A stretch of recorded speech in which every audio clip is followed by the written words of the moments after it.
Langganu, kapkanu ko.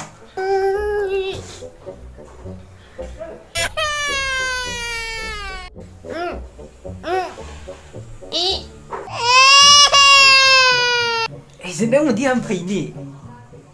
Angang sa kita kapsi ko. Ako pa nangundihan ho lagi.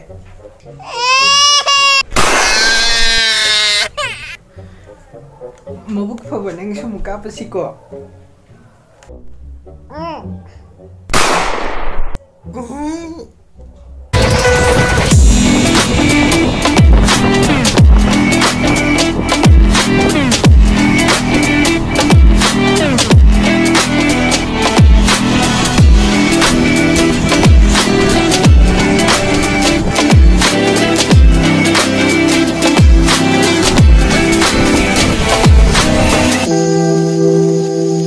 Angang sa break time ore noi tiffin do puthoga sanaro.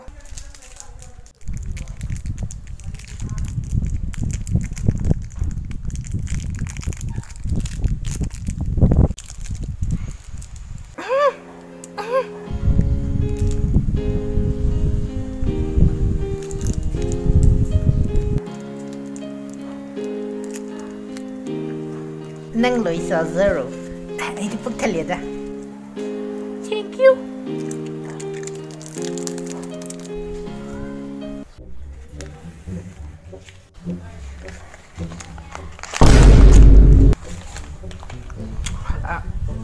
I didn't. Cheers, yeah. Bamboo dagi sai khang badagi kwa. I cheers sai ba bamboo gi mahau khanging bagi. Adu na adu de du loi sai ja ro ngo.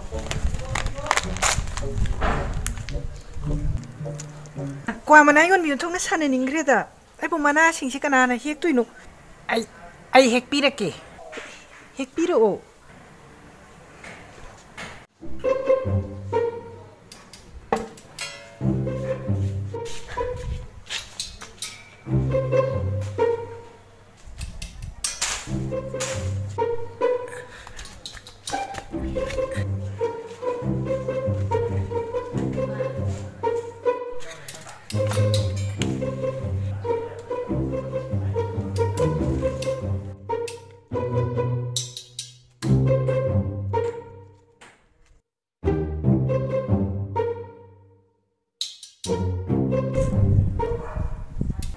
Nang gimana pure?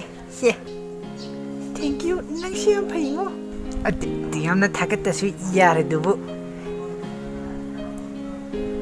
Thank you kak hari ke dum yare dubu. Ai siapa iga amu hadan. Atu nang ini apa mbak tay tabak les untuk dum hari uko. Ai nene ko ai ibi kan da wore su ko ek tholak kan ingo nang mating pang ba. Atu no yum building sabro. Shadi ke doragi ibanik dinara roisi building shadre de italeva atu nang akoyum building saramaga dinang aiga tinagadra atu jai ko badam ta sanaba hair fije ko ibani umtinasi ko papa akoi si yumje building shachi koi zik leiri yumsi da kai doragi bungo kadi wat apa leire ge banang nong sot praba am sachi bai si sim lei bi su pam driba ana wo sani sta sabio ba mama am to law si kai di yum no he si dum le yu sa da di despicable mi gi angang du mana so thing janar ga ningai to da ai horani ai so thing ya kyam kuin thing mo yong gi yin si apa nang wa si kem to roi tru mama am ta pakhala kinu go do nang kem to roi ngang je ab ta di sa ge roi pakhale o hoi sarage yaraba Yumsi building sarati kinga saiki imane bitu maga ai tina siarani yare solo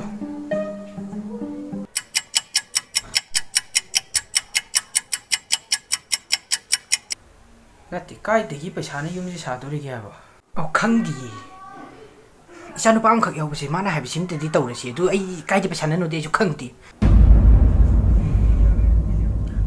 kidney na may yola sa akin so ay kidney di bay nang kem lay tadi bay yaw da siya ko tao nuko bay ngam tala nuko mujikti le jere jabi thadok na pini hustle loyalty and respect never give up yellow ne sa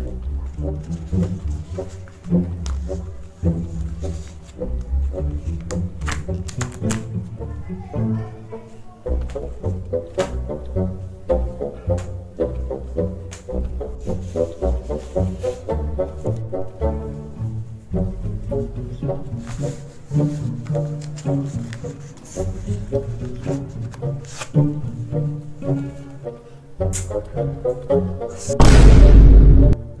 lejadi ai lai jere ai yerom plate ani dang tha do ge ai gi doctor on duty tha ba lockdown mun da koi wasat pe aba impala do adu tha do e ai de kidney na ma tha do e to dai tao to horo da nang bu daw du ya di nang bu to horo ni amma siam logan mane ha ba taning di no hey no taning di pare pare tha do ge go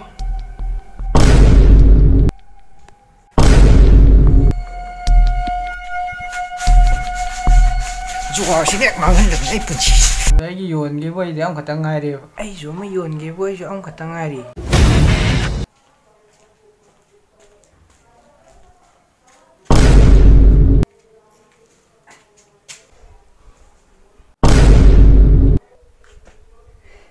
Khudi thi badane kidney je pom me dana ai su tu ka lok thokre. Operation toroga. Adu ta sendu hoi mayum da selu resi mangonde pesa pu de upai le ro.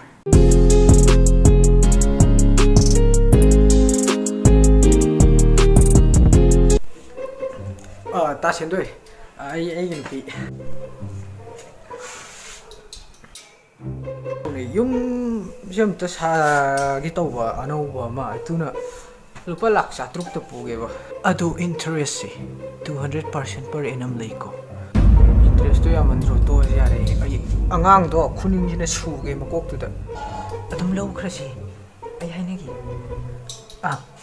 ta sendoi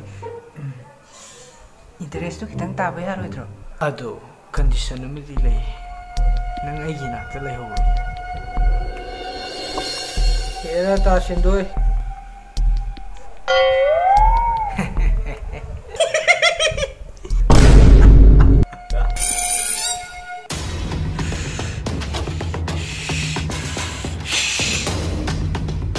Egin him chawe hayo. Pie!